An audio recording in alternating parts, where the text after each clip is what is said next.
So deep in the bowels of Canadian cinema hides many secrets. Did Canada pay for a horror movie or funding for a horror movie that featured Anglophones from Montreal, not speaking French, a kind of, not say failed porn star, but an incomplete porn star, and one of the best directors of all time guiding it? Well, we have to be talking about one movie, and it's got to be Rabid. Now, initially, the movie was supposed to be starring Sissy Spacek. Came out in 1977, but Cronenberg couldn't get Spacek on the heels of Carrie to do it. Now, and eventually got Marilyn Chambers, who I've seen as a porn star, very beautiful lady, but as a porn star, she's B minus because I don't think she was really fully heterosexual, which is a big part of the porn in the late 70s, early 80s. Now, she did some good porn movies in the 70s, like Behind the Green Door, but like I said, she's best known for this, and she even contributed a disco song to the soundtrack. Now, Rabid is a 1977 independent body horror film written and directed by David Cronenberg. An international co-production of Canada and States, the film stars Marilyn Chambers in a lead role, supported by Canadian players Frank Moore, Joe Silver, and Howard Rice-Fan. Chambers plays a woman, get this, who after being injured in a motorcycle accident and undergoing a surgical operation, develops an orifice, that's something I really can't expand upon, you see the movie, under one of her armpits that hides a phallic clitoral stinger she uses to feed on people's blood, so it's a vampire zombie movie. Those she bites become infected and then feed upon others, spreading disease exponentially. The result is massive chaos, starting in the Quebec countryside and ended up in what seems to be the only English section of Montreal. Rabid made $1 million in Canada, which is huge at the time, making it one of the highest grossing HAB releases ever. A remake of the same name, directed by Jen and Sylvia Saska, were released in 2019 to heavy yawns. Now, produced by John Durning, but not only produced by John Durning, the Canadian Film Development Corporation co-funded the movie. Okay, $200,000 came from the CFDC. You know where that comes from? Canadian taxpayers. So at the time, if you were alive in 1976 or 77, because it was filmed in late fall and winter of 76, you produced the movie. So those who are going to church after listening to this video, or basically not going to church, it's your fault. Now, in this one, Rose Miller, played by Chambers, and her boyfriend Hart are involved in a motorcycle accident in Quebec countryside after encountering a van in the middle of the road. Hart suffers a broken hand, a separated shoulder, and a concussion, while Rose is severely injured and burned. They are taken to the Keloid Clinic for plastic surgery, where Dr. Dan Keloid performs an experimental procedure on Rose using neutral grafts, morphogenetically grafts, to replace her damaged skin and organs. Hart is released after a month, but Rose remains in a coma. When she suddenly awakens one night screaming, she pierces her fellow patient Lloyd Walsh's skin. The doctors are puzzled as Lloyd has no memory of the incident and his blood fails to clot. What a man and woman were doing in the same room, we don't know. Unknown to them, Rose's procedure has caused her to mutate, allowing her to survive only in human blood. A red stinger-like organ emerges from under her armpit, which she uses to feed onto her victims. One night, Rose leaves the clinic and attempts to feed on a cow, but becomes sick. A farmer attacks her, but she retaliates by feeding on him and then calls Hart to pick her up. The next day, the farmer transforms into a zombie-like creature and attacks a waitress at a roadside diner. He orders chicken, but he wants more than chicken, if you know what I'm saying. Meanwhile, Lloyd leaves the clinic, but during a taxi ride, begins foaming at the mouth and attacks the driver, resulting in a infamous fatal crash as shown in the trailer. Now, at the clinic, Dr. Keloid becomes infected by Rose's stinger, causing chaos as he attacks a nurse during an operation. Rose escapes and hitchhikes to Montreal, where she infects a very friendly truck driver. Hart, along with Dr. Keloid's business partner Murray Cypher, teams up with police chief Claude Lapointe, who talks like this with a bad accent there, and public health officials to discuss the escalating epidemic. And he has a very interesting scene where basically he said, we never saw this before, but Lapointe is misspelled as in L.A., but that's no problem. When Hart witnesses an infected police officer before the officer is shot, he calls Rose's friend Mindy and asks her to keep Rose at her apartment if she shows up. Rose arrives in Montreal and stays with Mindy. While Mindy watches a news broadcast about a rabies-like epidemic spreading the city, Rose, in a very luminous performance, I think she has a fur on, she's passing a Sissy Spacek Carrie poster. She goes to an adult movie theater and infects a patron who was dumb enough to come onto her, and I think he infects her through the hand, not through the whatchamacallit. Later, Mindy encounters an infected woman attacking passengers on the subway. Meanwhile, Lapointe, not Lapointe, and his squad are attacked by infected workmen, which is quite amazing because the two people, you never see them again in the movie. So either they got away or basically couldn't afford to shoot him anymore. With the outbreak worsening and rabies treatments failing, Dr. Royce Gentry advises a shoot-to-kill policy to prevent future infections. This is where you're getting into Soylent Green territory.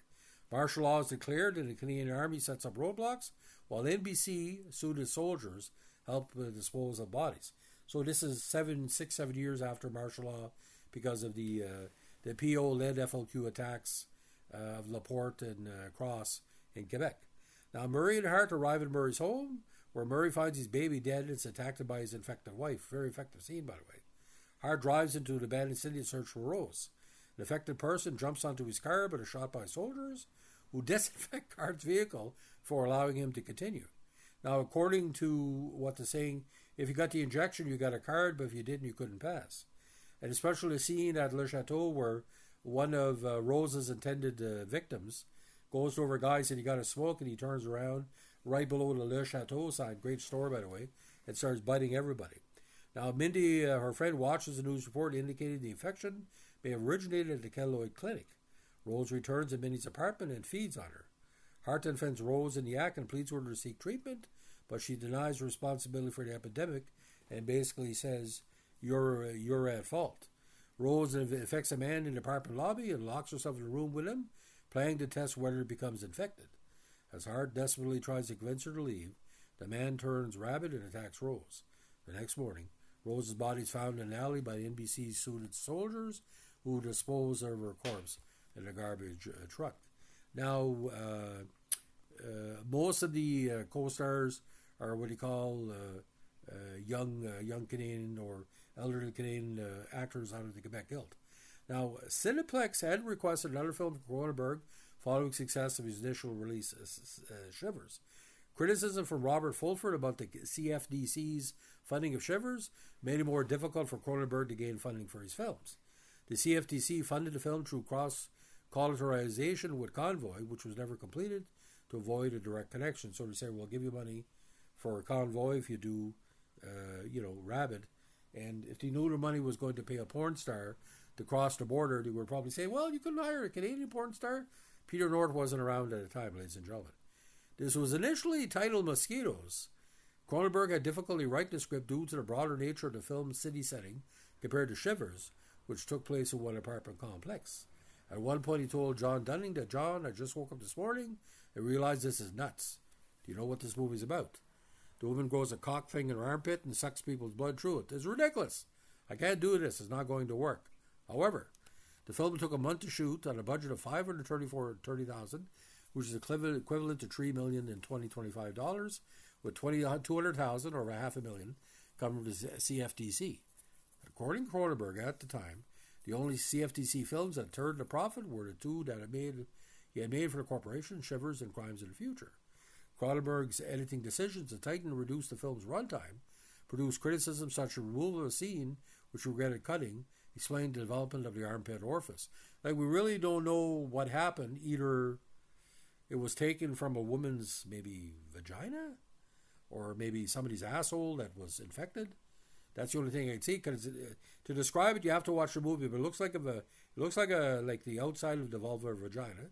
Then kind of a clitoris comes out and there's a little stinger. So it's like maybe it's scorpion skin. I don't know. Now Cronenberg, again, he wanted Sissy Spacek to play the lead character after seeing her performance in Badlands. However, Dunning rejected her, citing her freckles. Her Texan accent would be confusing to the audience. Now, Marilyn Chambers was suggested by Ivan Reitman, a big Canadian horror director in his own right. Reitman heard that Marilyn was looking for a mainstream role and existing name recognition.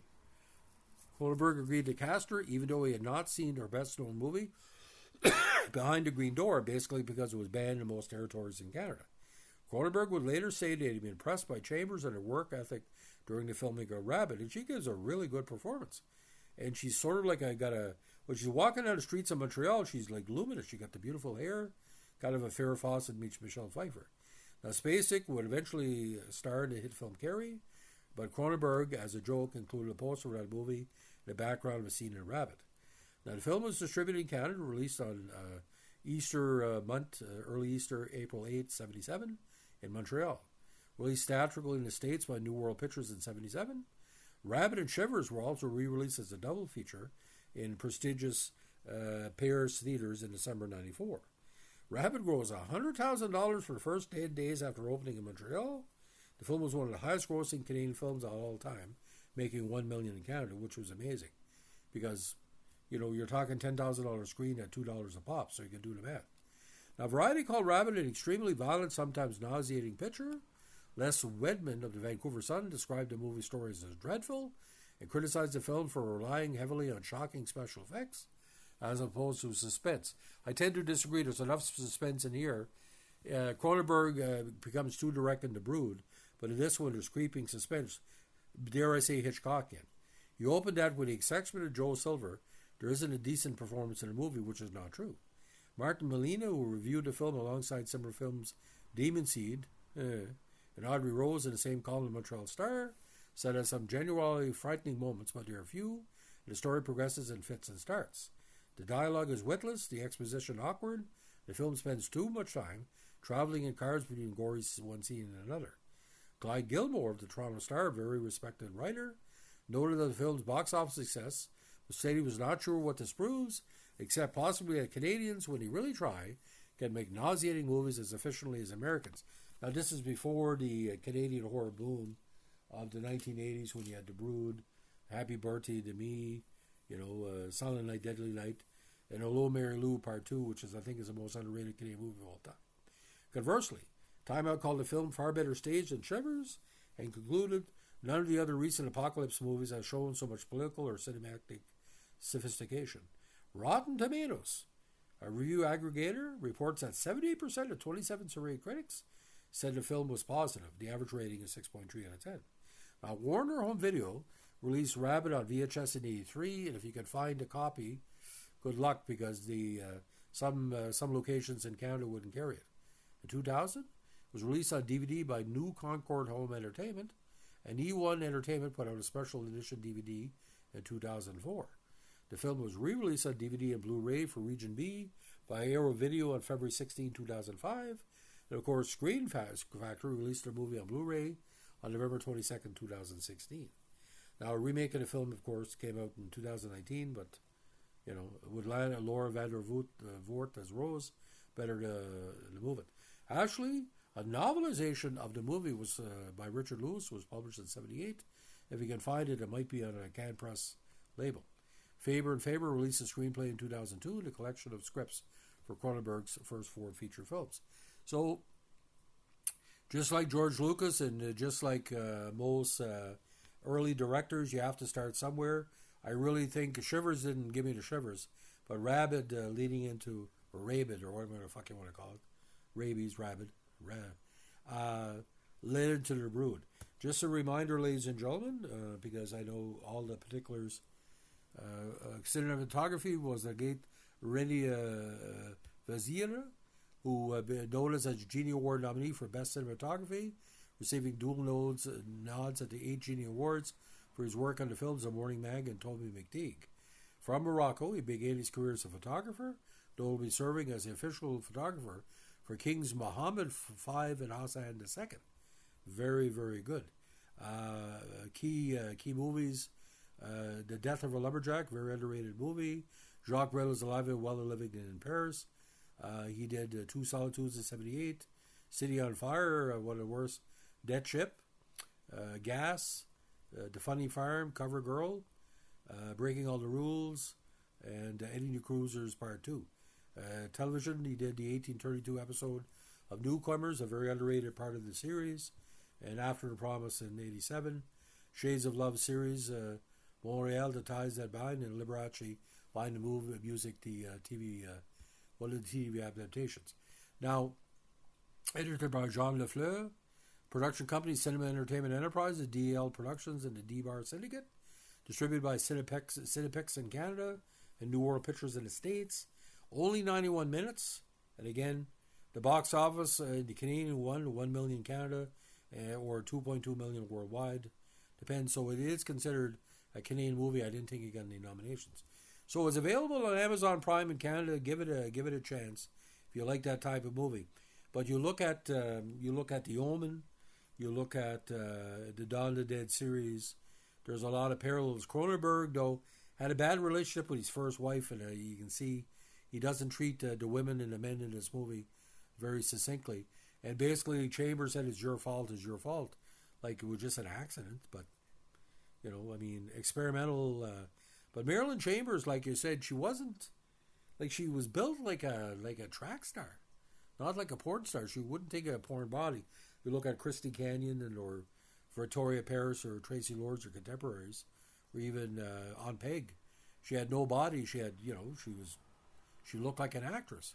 And she doesn't act in this because, like, she has a look like, I'm going to kill you, but I'm going to get you attracted to me first. I mean, it's just great. One of the most underrated performances in Canadian film history. And she probably couldn't get nominated because I guess at the time Americans couldn't be nominated for our film awards. So if you like Marilyn Chambers, if you like obscure horror, if you like Canadian horror, this is the movie for you. This is 7 years or 6 years before Dead Zone in The Brood, so he's still experimental. But Cronenberg, when he brings the horror, man. But like I said, he's fucked in the head because if you look at Shivers and Rabid back to back, you can't yourself say, does it have to be bother horror all the time? Like the mother licking the blood off the Brood. But Rabid has its things too because when they go rabid, they're literally look like they're expectorating, if I would say that the word, Drano. But there's the funniest scene. We're at that Montreal mall and you see the Le Chateau. That's like seeing Old Navy in a zombie movie in 2025 in the States. It's freaky deaky. So if you like Cronenberg, this is for you. If you like what you're doing here with our CanCon movie podcast, let us know what I like, comment, subscribe, or share.